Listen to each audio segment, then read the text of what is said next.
So then, hello and welcome. My name is John, and today we're going to be covering how to code your website, or specifically, we're going to code the CSS portion of your website.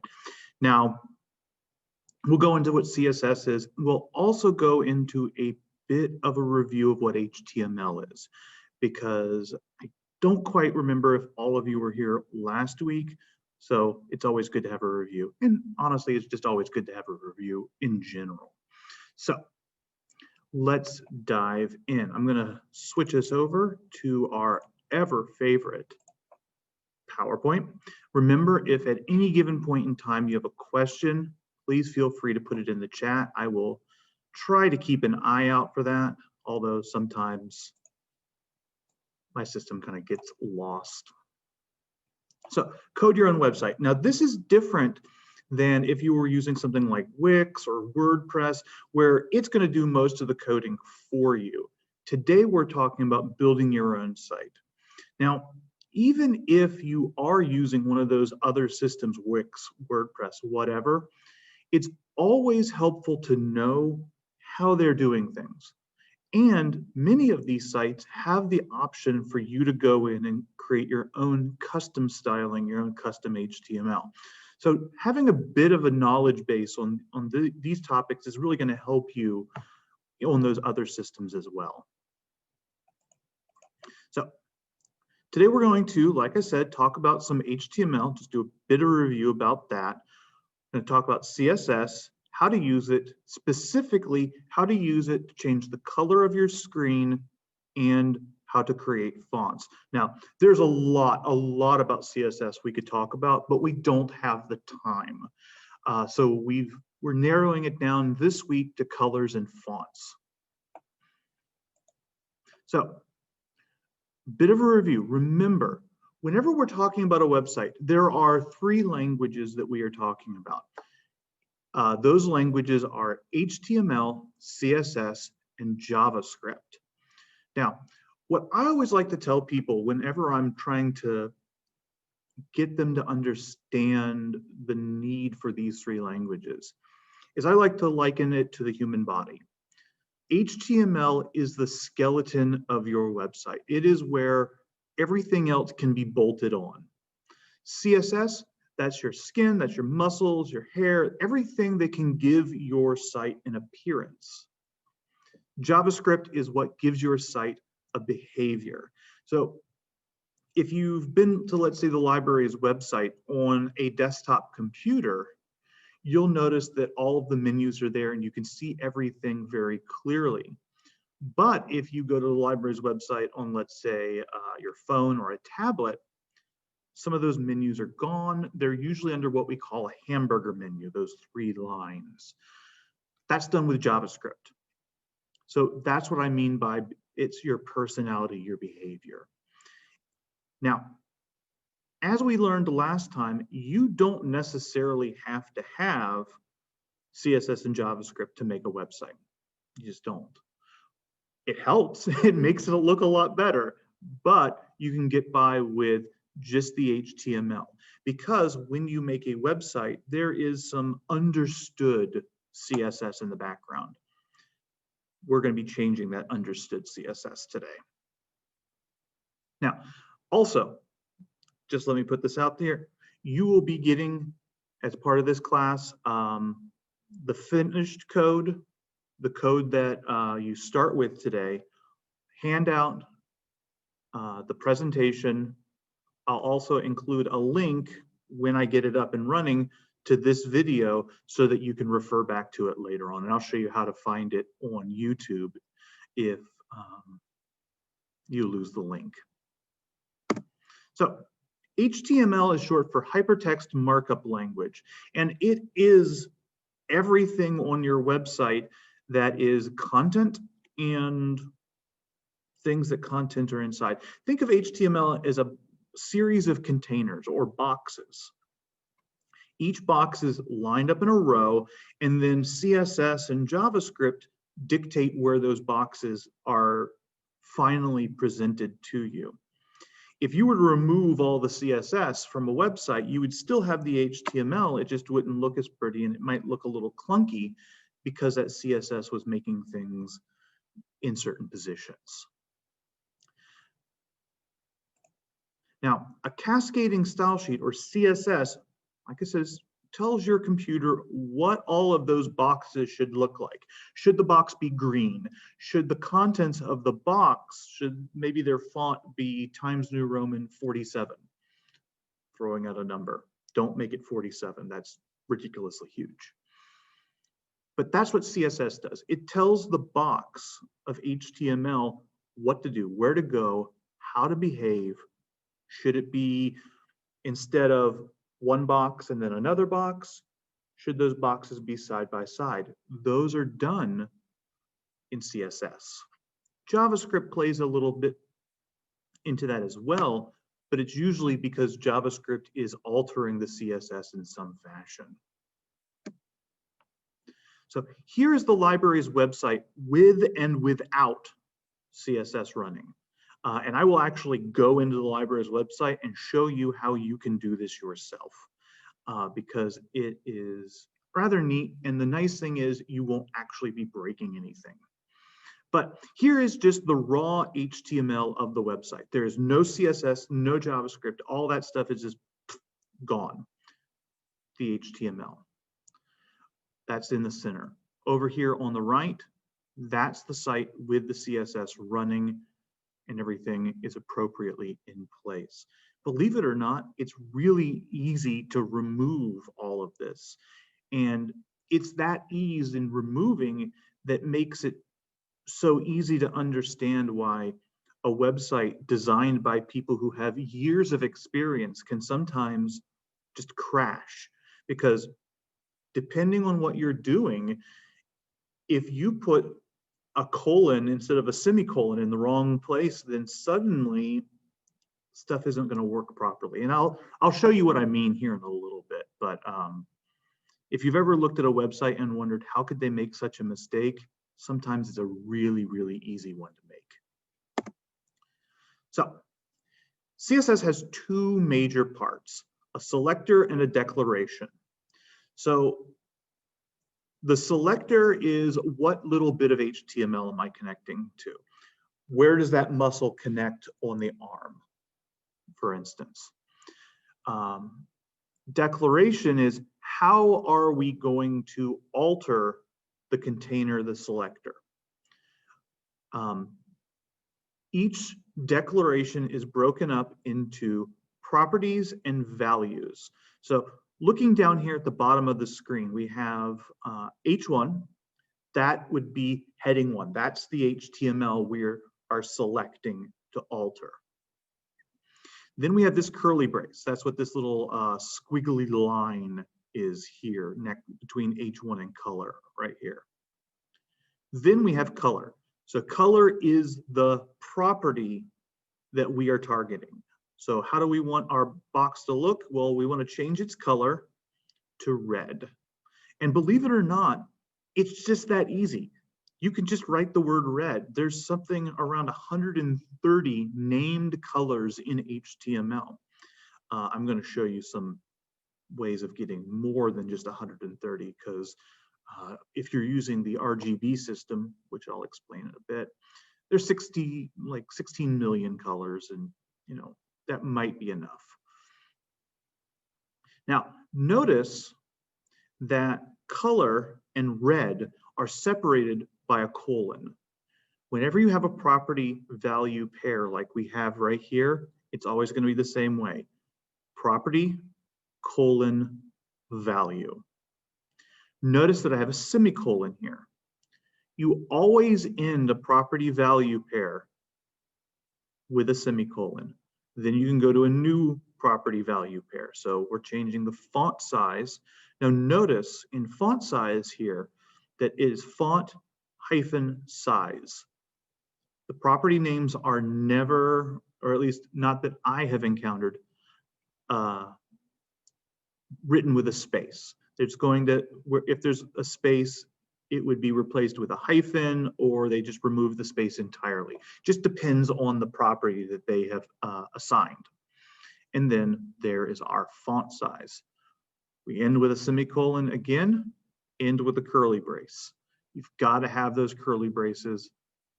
This is how things mess up. Let's say someone's typing up their website and they're writing color, and then they're going to put their semicolon, their colon down here between color and red. But they're in a hurry and they don't realize that the shift key is not acting properly. So they type a semicolon instead and they don't catch it, and suddenly the website doesn't do what they want it to do. So that's why using certain programs, one that we're going to talk about today, is so handy, because certain programs out there like Notepad++ will actually look at your code and kind of tell you if you've done something wrong.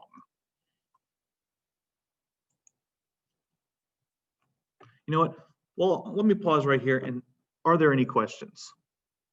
Okay, so that's fine. Just remember, you can always throw a question out whenever.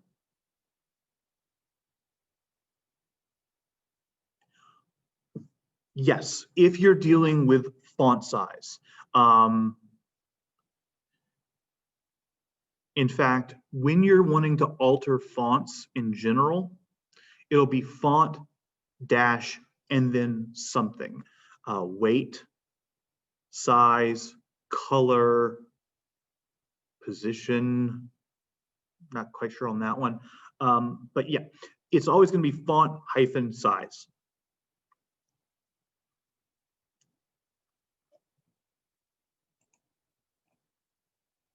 So there are a couple of ways of doing styles. And actually, what I'm going to do is I want to talk about one that I'll talk about this one first. What is called the external style sheet, because this is the way they want you to do it. Whenever you're working on a website, you want to have an external style sheet. And what that means is, if here is the web page, this is your HTML, this is all of that skeleton. Your CSS is then here on this page over here. There are reasons why you want the external style sheet that we'll go into in a bit, but it's very, very important, specifically if you have a lot of web pages, because then instead of having to double or triple your effort, you'll only need to do something once. Now, let me come back here. These are two other ways of doing styles. They are not recommended, they're older, but they are good to know when you need to make very targeted, very precise changes. So the next one I want to talk about is the one labeled head section, or putting it in the header. This is if you want to alter an entire page on your website, but only that page. So we've now gone beyond external sheets to the head section. Head affects only the sheet that it's on. This is good if, for whatever reason, you want that one page to look different. We can put it in the head section. Some people will create a separate external sheet and put it there. Really up to you. Inline, here is that P tag that we talked about last time, that paragraph tag. And we can see here that they are applying the style font size 24 pixels. So even though our standard curly braces and everything is missing, here in the inline, we still have all the things that we want. We have the selector, that P. We have the declaration, font size 24 pixels, and within that declaration is our property and our value. And notice that we still have this colon and semicolon.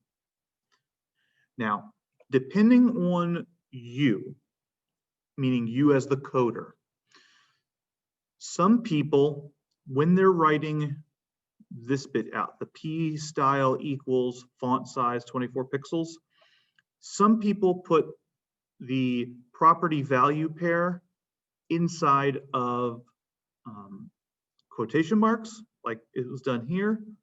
Some put them in apostrophes. There is no right way.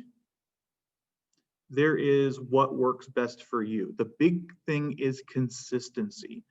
As a rule, though, do the quotation marks, because there are some things that use apostrophes and it just gets weird down the road. So if you use quotation marks now, it won't mess up later on. Like it says, both of these are outdated methods of handling your CSS, but they're good tools to have in your back pocket, because sometimes you need a scalpel instead of a hand grenade, let's say. And going in line like this is a scalpel, because there is an order to which all CSS is run. So imagine a book. You've got a book and you're reading it from the first page all the way through to the last page. Your computer does the same thing with every website it sees. So what's going to happen is your computer loads up a website and it sees the external style sheet. It sees it, okay, it says, okay, I load it into active memory. And just sits there making whatever changes it needs to make. Next thing that happens is it keeps reading down the list and then it sees the head section one. And that head section changes something in the external sheet. So they say, okay, well, for this thing, I'm not going to listen to the external sheet. I'm going to follow what's in the head because that was the last thing I read. It's going to keep coming down the sheet and it's going to get to a point on that sheet of paper where it has an inline style. And then the inline style overrides everything above it. So it goes external, head, inline. As a rule, you do want to use external, but sometimes those inline or heads just let you have that extra little bit of control. So here is that reason why you want to use the external sheet. So here are 4 squares. Notice that each square is a different color. There's a blue one and different shades of red and orange. Each one of those was styled independently. And the problem with that is that all 4 of those pages are the same website. They're just different pages in the site. And that means that maybe 4 different people had control over how the website looks, and now it doesn't really look that uniform. And you want to have a uniform theme throughout.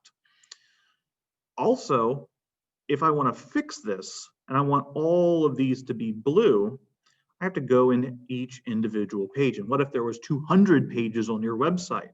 That would be a lot of pages to go in and alter. But by putting all of your CSS into external sheets, then all you have to do to change all of your other pages is change one page. You change that CSS right here. Change this, and that change spreads to everything else connected. There are ways within your HTML that you can carve out exceptions that don't rely on the inline or heading styles. And those are known as classes and IDs. The format is kind of similar to how when we put the inline style in. Instead, though, it's going to be, as we can see here, open tag p class equals highlight inside of quotes. Close tag, continue on. So class highlight allows us to, in our CSS, say, create a specialized area just for highlighting. I'll show you how to do that in a little bit.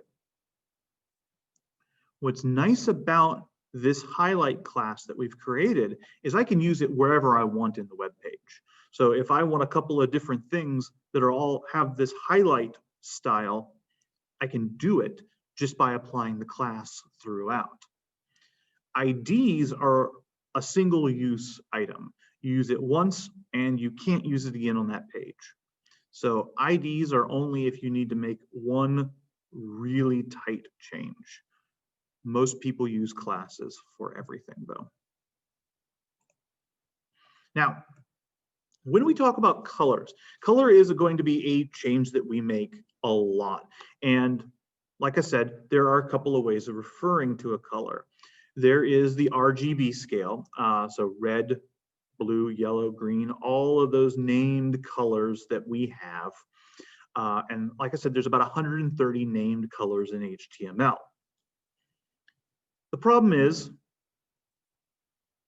there's only 130 colors. That's not a lot. I mean, what if you want to have a subtle gradient going throughout your document?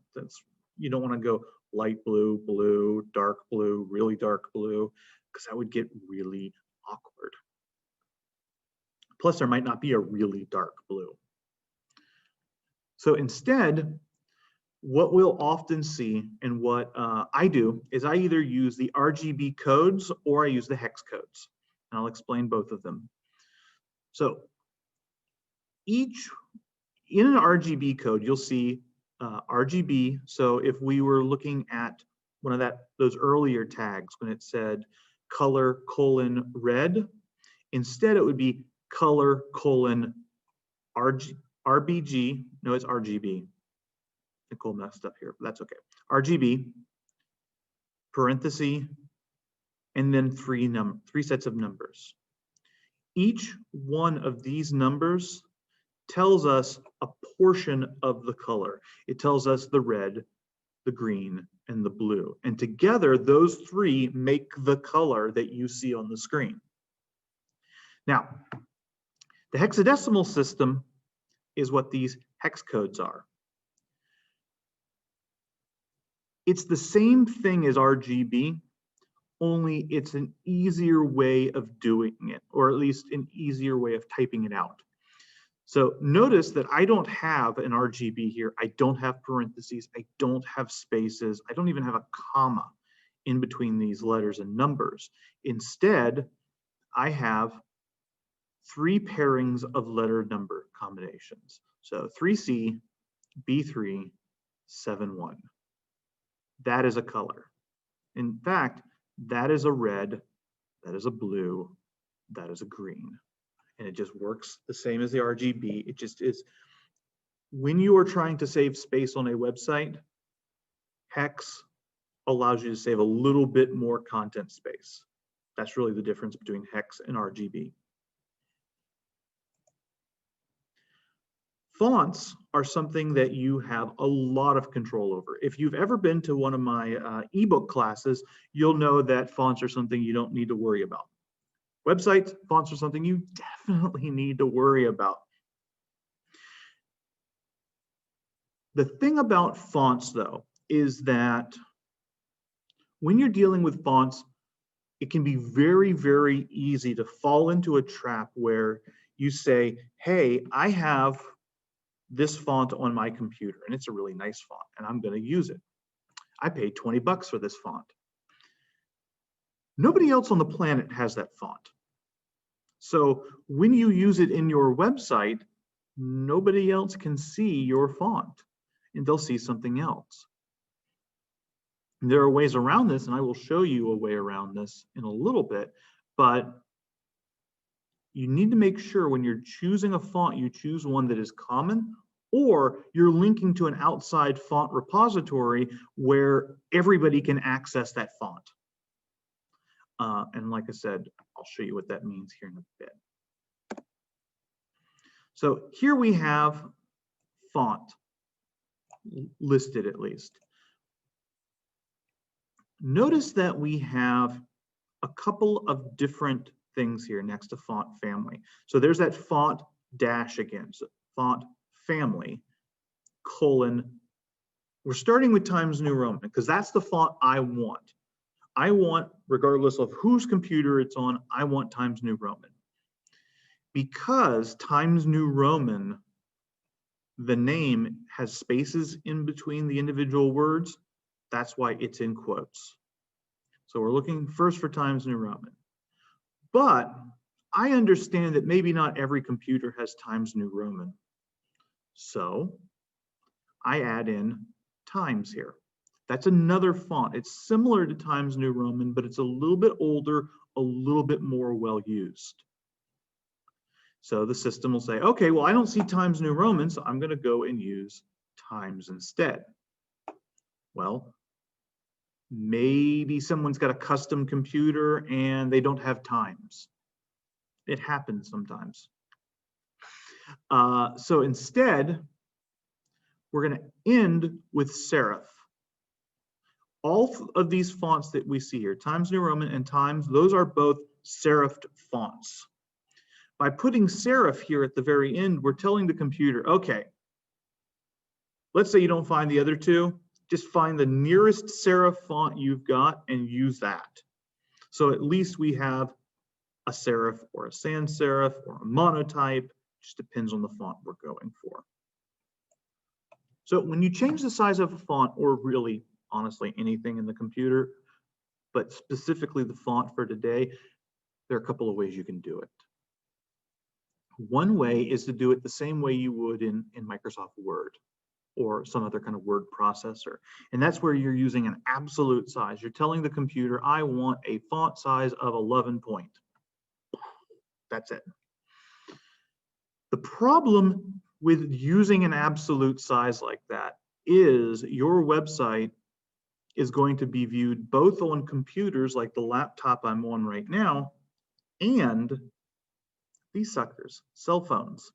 And 20 point or 11 point for that matter is going to be one appearance size on the laptop. It's going to be different on this. It might be unreadable on my phone.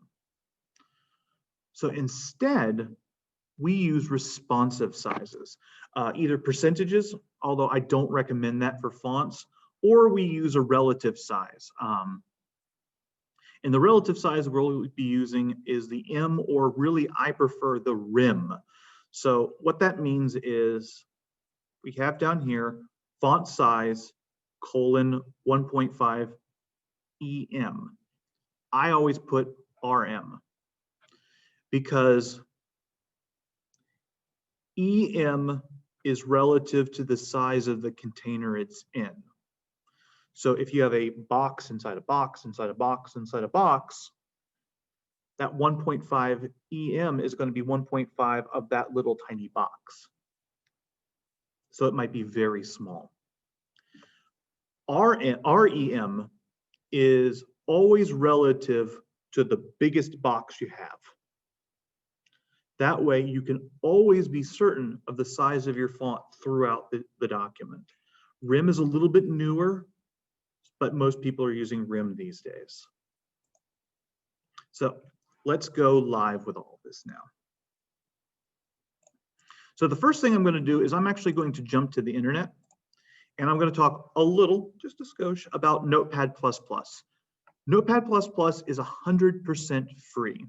If you have a Windows computer or a Linux computer, you can download this for free, run it on your computer.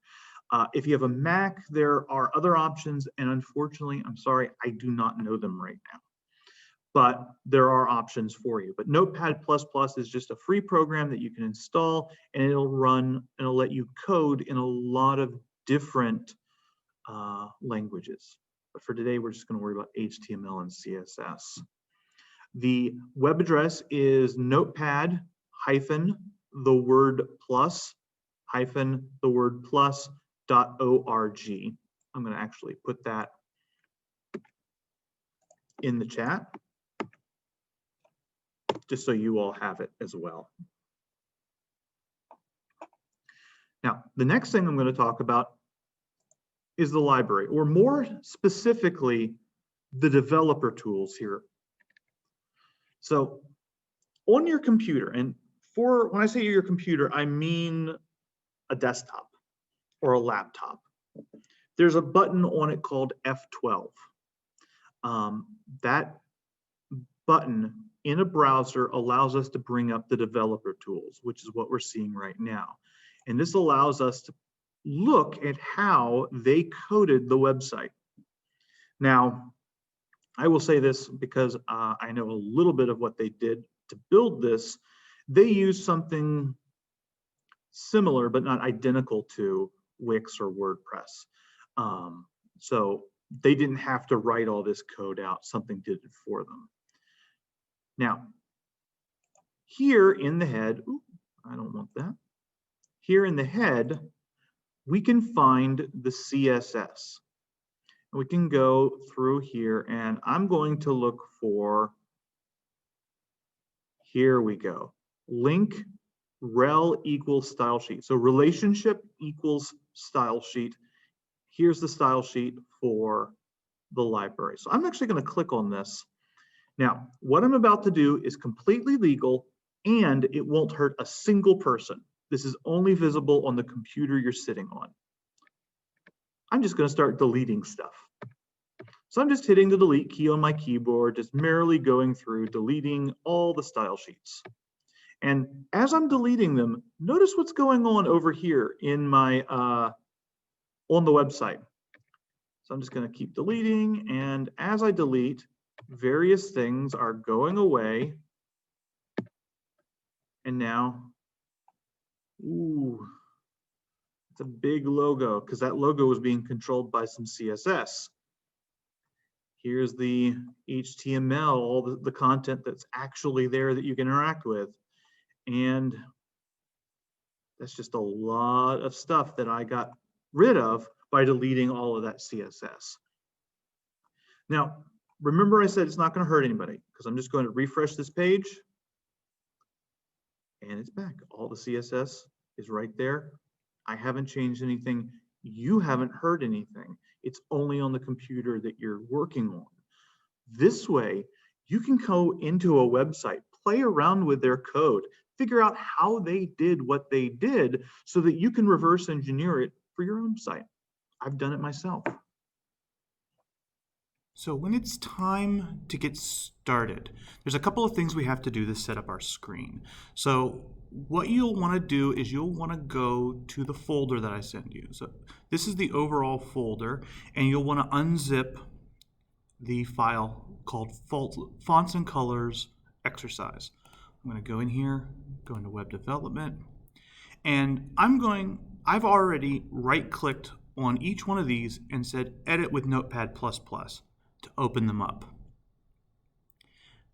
You could edit them in Notepad or whatever you have. We're using Notepad++ today because I'm going to rely on some of the colors present. Then I'm going to go into my Web 2 exercise, and I'm going to right-click on the Web 2 file here and say Open with Google Chrome. If you're using a different browser, that's okay. Just know that some of the changes we make today aren't going to show up in, let's say, an older version of Edge. I know I had a bit of a problem with that earlier today. But I'm going to go with Google Chrome. And what happens is we have this. Here are cats, and welcome to my website, and it looks really nice.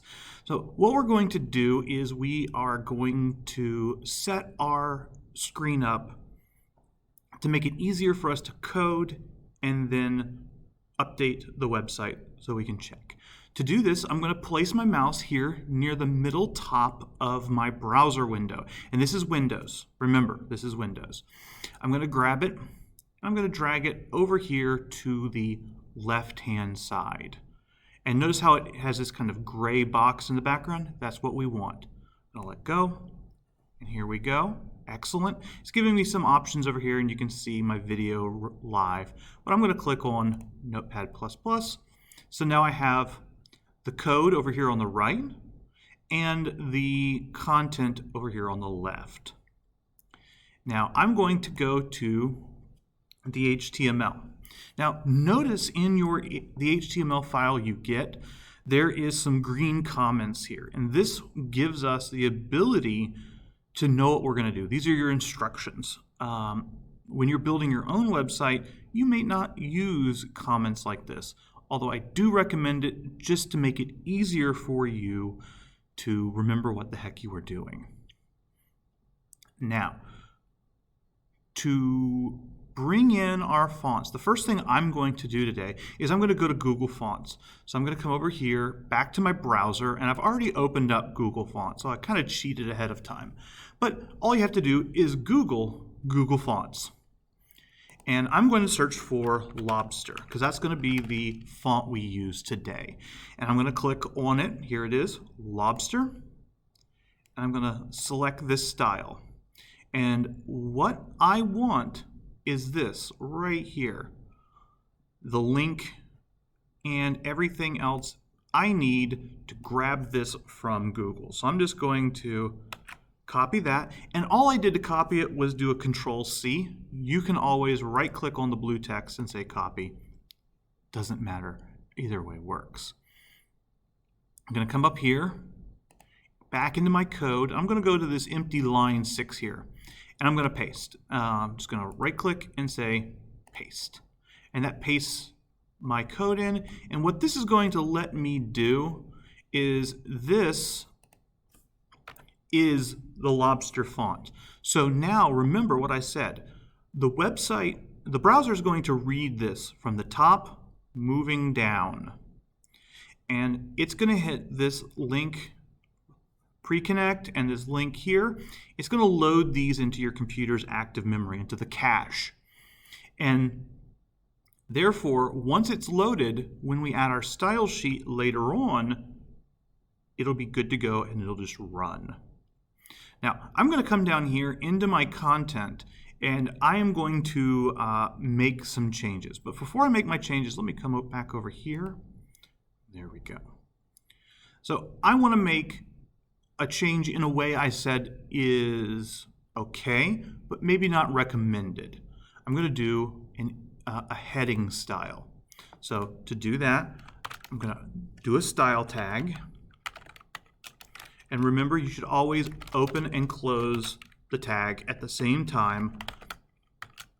That way you don't lose your place at any given point in time. So what I want to do is I want to make these links here. I want to make the links white. It's going to make more sense a little later on, but I want to make sure everything's working and I've got my code ready to go. So I'm going to come here. Going to then, I want to target the link, and remember a link is the letter A. So I'm going to say A space open curly brace. I'm going to close that curly brace just in case. And remember, we're in CSS at this point. As soon as we go inside this style set of tags, we're in CSS. So I'm going to say font color. Colon, and I'm going to say space white, semicolon, and I'm done. So I'll save this, come over here, refresh it, and it's not loaded.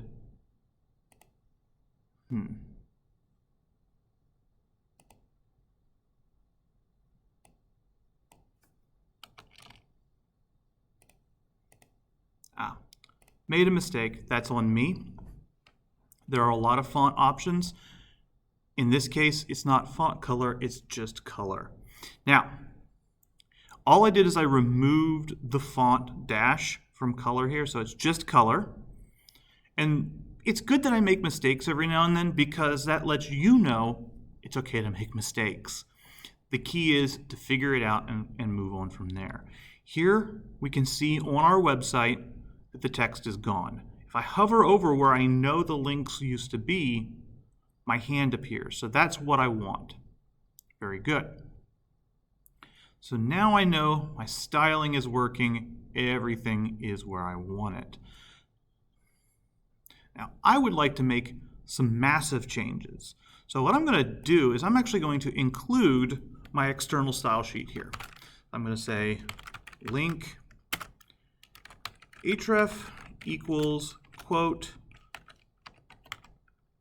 style2.css.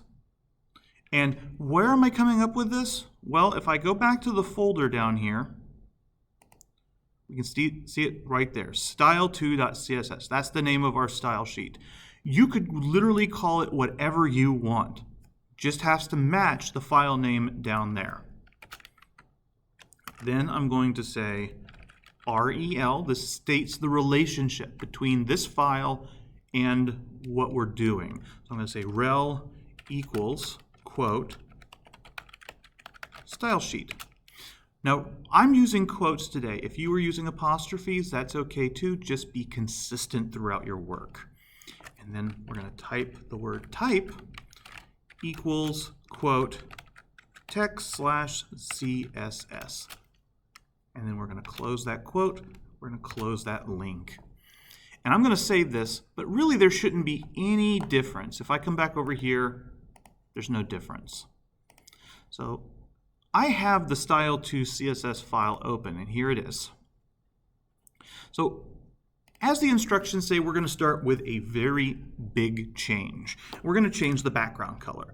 So to do that, we're going to have to target something, a container that fits, that everything is inside.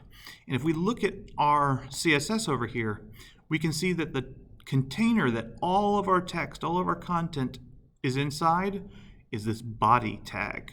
So that's the container we want to target with our CSS. So I'm going to say body space. Spaces I'm putting in there to make it easier to read. And I'm going to do my curly braces. Remember to open and close at the same time.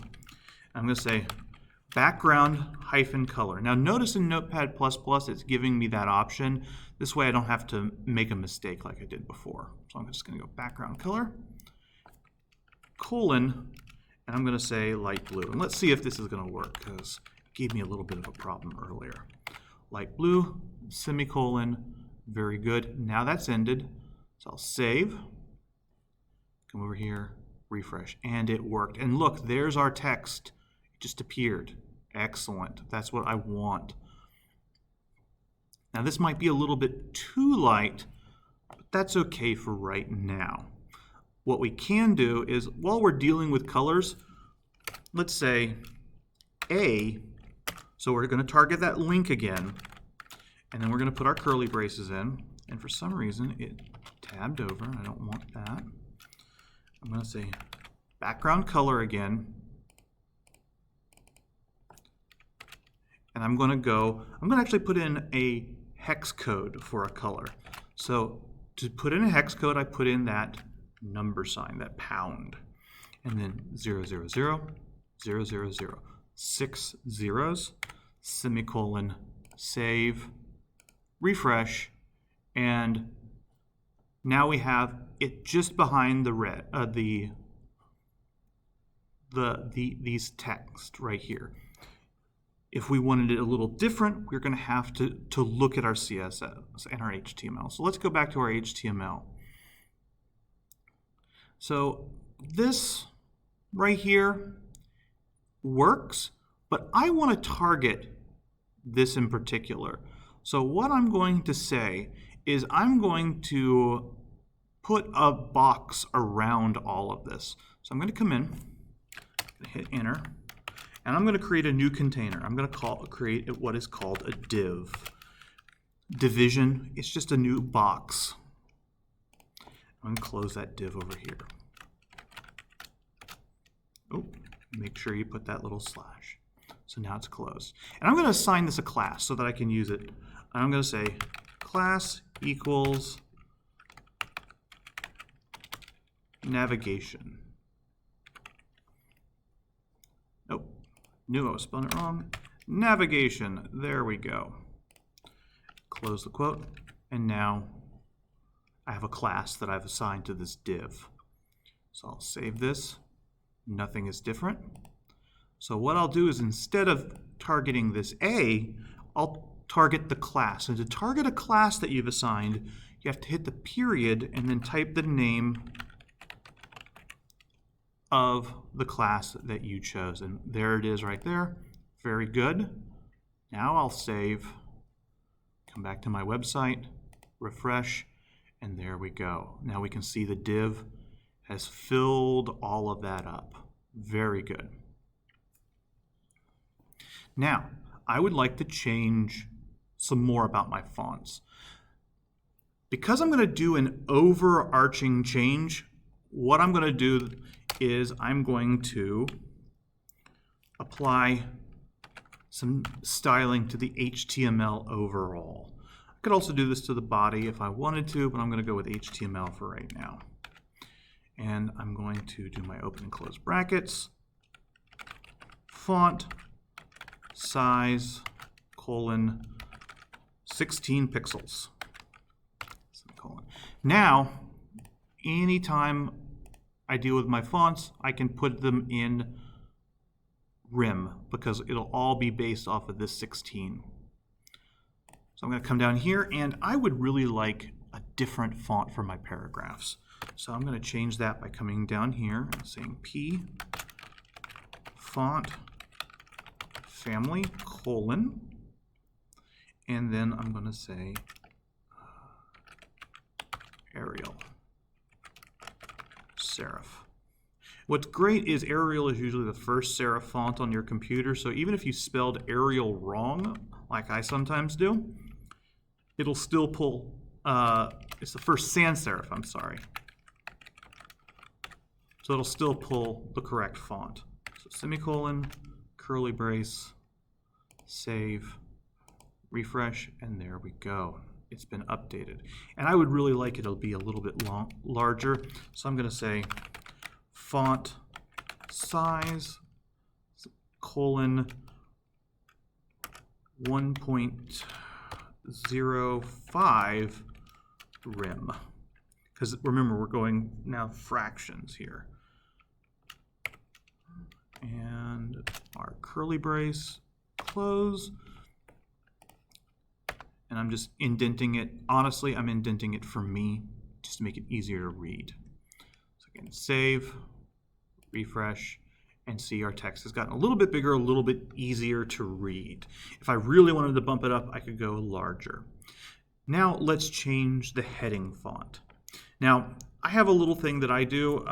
Again, to make it easier, I put all of my CSS in an area in alphabetical order so I can find it easier. In fact, I'm going to have to go back up top and fiddle with that too, but we're not going to worry about it right now. So I'm going to say H1 space curly braces, and I'm going to do font family colon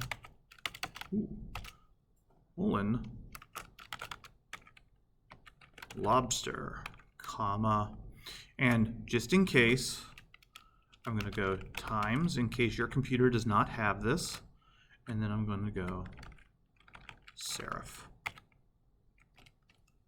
And let's save and refresh, and there's our lobster font. And I want this a little bit bigger. I want this actually pretty bigger, so I'm going to go font size colon, and I'm going to go 2.0 rim. You could also say 2 rim, but I'm just going to say 2.0 for right now. Save and refresh. Maybe I don't need that. Oh, it's already 2 rim. I'm sorry. So what I have to do instead is let's really crank it up to make it a change. So I change it to 4, and there we go. Now we can see a difference. We can control everything here in the same way. Let's say I wanted to put a heading 2 here.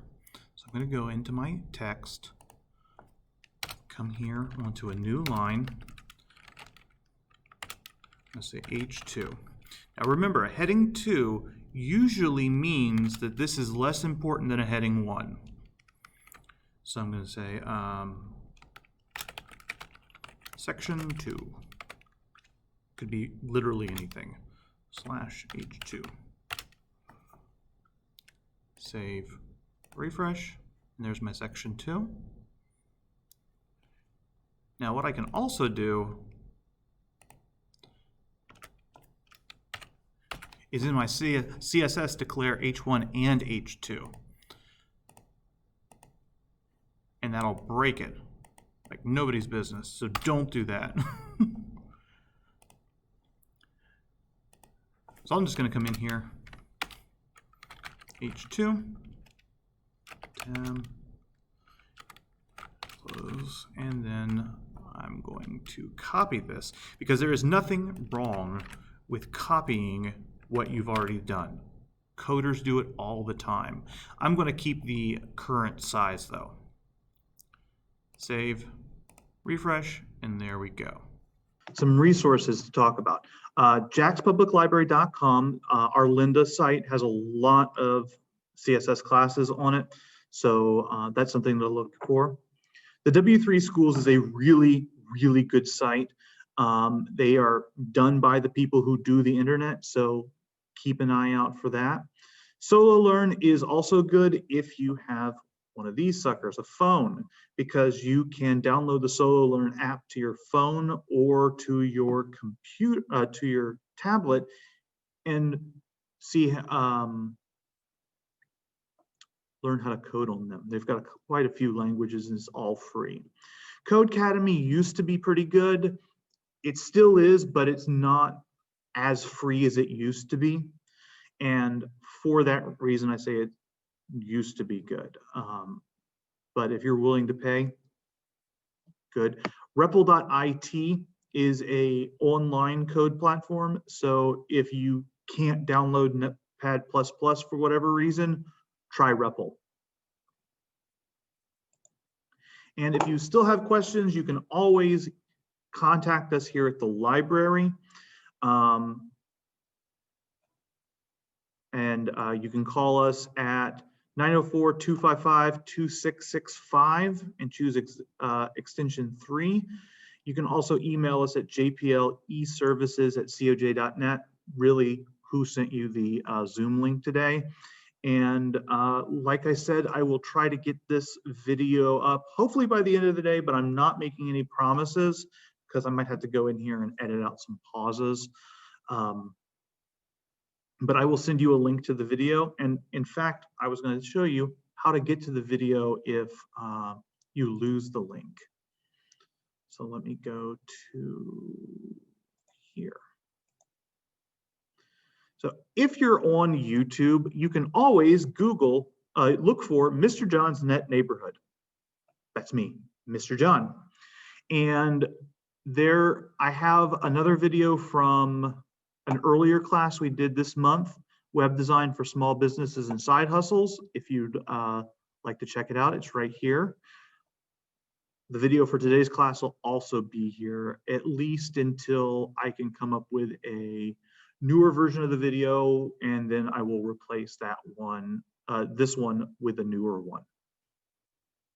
Okay, before I let you go, are there any further questions? Okay, so then that's our class for today. Thank you all for coming in. You've been a good group.